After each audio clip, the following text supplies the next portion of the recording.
கடந்த 4 ஆண்டுகளில் ரயில் விபத்துகளால் ஏற்படும் உயிரிழப்புகள் குறைந்துள்ளதாக சென்னை ரயில்வே போலீஸ் வெளியிட்டுள்ள புள்ளி விவரங்கள் சுட்டிக்காட்டுகின்றன. கடந்த 2013 இந்த ஆண்டு ஜூன் மாதம் வரை நிகழ்ந்துள்ள ரயில் விபத்துகள் குறித்த புள்ளி விவரங்களை சென்னை ரயில்வே போலீசார் வெளியிட்டுள்ளனர்.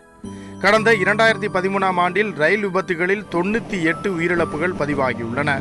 இந்த ஆண்டில் கடந்த ஜூன் மாதம் வரை 24ஆக அது குறைந்துள்ளது.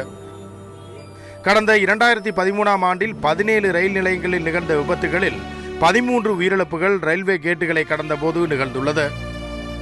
அதுவே இந்த ஆண்டு ஜூன் வரையிலான கணக்கீட்டில் 4ஆக குறைந்துள்ளது. ரயிலில் ஏறும் போதும் இறங்கும் போதும் ஏற்பட்ட உயிரிழப்புகள் 2013இல் 16ஆக இருந்தது. இந்த ஆண்டு 5ஆக குறைந்துள்ளது. ரயிலில் தொங்கிக் கொண்டு செல்லும் போது மின் கம்பங்களில் மோதி உயிரிழந்தவர்களின் எண்ணிக்கை கடந்த 2013இல் 33ஆக இருந்தது. தற்போது ஜூன் வரையில் இந்த எண்ணிக்கை 0ஆக, அதாவது உயிரிழப்புகள் இல்லை என புள்ளி விவரங்கள் தெரிவிக்கின்றன. கடந்த 4 ஆண்டுகளில் உயிரிழந்தவர்களின் எண்ணிக்கை குறைந்துள்ள போதிலும் விபத்துகளை முற்றாக தவிர்க்க வேண்டிய நடவடிக்கைகள் மேற்கொள்ள வேண்டும் என்பதே பயணிகளின் கோரிக்கை.